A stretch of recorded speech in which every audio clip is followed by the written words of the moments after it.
ছিল 22 এপ্রিল 2025। আমার আপনার কাছে সাধারণ দিনের মধ্যে পড়লেও খুবই কষ্টকর দিনের মধ্যে ছিল ভারত তথা পৃথিবীর সুন্দরতম রাজ্য জম্মু ও কাশ্মীরের পহেলগাঁও বাসিন্দাদের।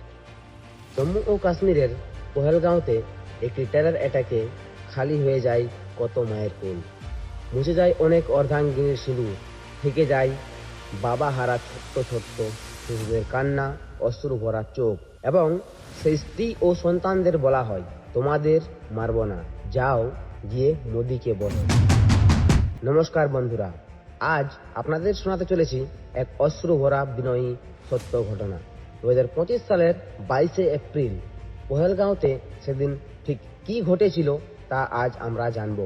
জম্মু ও কাশ্মীর নামটা শুনলেই যতটা পরিমাণ ভয়ের কথা মনে আসে, তার থেকেও বেশি মনে আসে তার সৌন্দর্য, শান্ত পরিবেশ, বরফে ঢাকা পাহাড়, সবুজে মোড়া পরিবেশ, আরও কত কি। আর এই ভয় কাটিয়েই জম্মু কাশ্মীরের অপরূপ সৌন্দর্যকে নিকটে দেখার জন্য সেদিন গিয়েছিল অনেক পরিবার। তার মধ্যে ছিল জয়পুরের 32 বছর বয়সী নেরাজ, যিনি UAE-তে কাজ করতেন। ছুটিতে তিনি বাড়ি এসেছিলেন। তিনি তার স্ত্রীর সঙ্গে প্রথমে সিমলাতে বিয়ে বাড়ি যান, তারপর কাশ্মীর ঘুরতে গিয়েছিলেন। আরও ছিলেন অরুণাচল প্রদেশ থেকে আসা ইন্ডিয়ান এয়ারফোর্স কর্পোরাল তাগে হেলিয়াং, ইন্টেলিজেন্স ব্যুরোর সেকশন অফিসার মনীষ রঞ্জন, যিনি LTC নিয়ে বিহার থেকে এখানে ঘুরতে এসেছিলেন স্ত্রী এবং তার 2 সন্তানকে নিয়ে।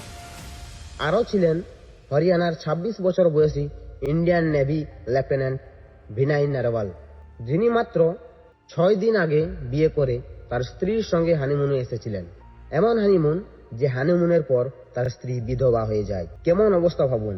তখন সেখানে কেউ নেই, না কোনো পুলিশ, না কোনো সেনাবাহিনী, এমনকি স্থানীয় বাসিন্দাও সেখানে তখন ছিল না। সেই সুযোগকে কাজে লাগিয়েই সন্ত্রাসবাদীরা 26 জনকে গুলি করে মেরে ফেলে। সেই দিন তারা তাদের পরিবারের সাথে জম্মু ও কাশ্মীরের পহেলগাঁওয়ের অপরূপ সৌন্দর্যকে সামনে থেকে উপভোগ করতে এসেছিলেন। আর তখন হঠাৎই কিছু সন্ত্রাসবাদী বা টেররিস্ট তাদের সামনে এসে হাজির হয়ে যায়। তাদের হাতে ছিল বড় বড় বন্দুক। সূত্রে জানা যায়, সন্ত্রাসবাদীরা এসে একের পর একজনকে জিজ্ঞাসা করেন, আপনি কি মুসলিম? যদি আপনি মুসলিম, তাহলে কলমা পড়ে শোনান। দুর্ভাগ্যবশত তারা প্রায় সবাই হিন্দু পরিবারের ছিল, তাই তারা সন্ত্রাসবাদীদের কোনো উত্তর দিতে না পেরে তাদেরকে একের পর এক গুলি করে মেরে ফেলা হয়। এই দেখে সেখানে থাকা স্থানীয় সৈয়দ আদিল হোসেন শাহ সন্ত্রাসবাদীদের সঙ্গে হাতাহাতি করলে তাকেও গুলি করে মেরে ফেলা হয়। জানা যায় যে এই সন্ত্রাসবাদীরা ছিল আমাদের এই প্রতিবেশী দেশ পাকিস্তানের। এইরকম ঘটনা তারা আগেও অনেকবার করেছে।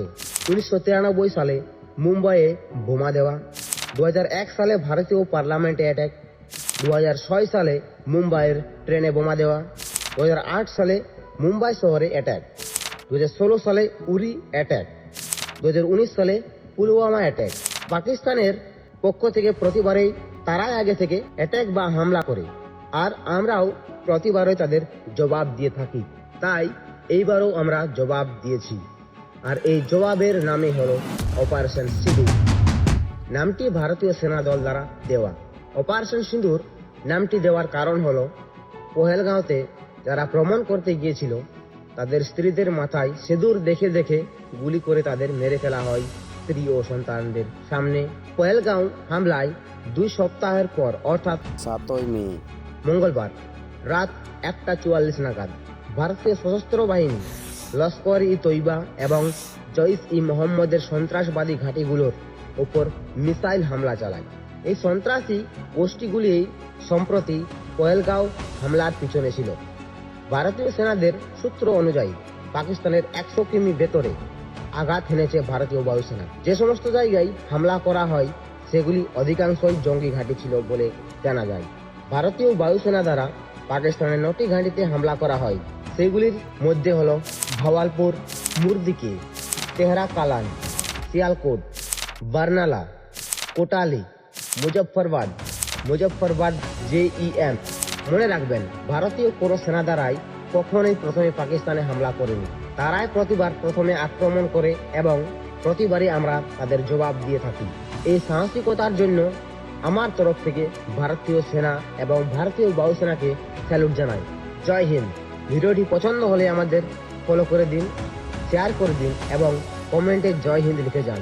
ধন্যবাদ।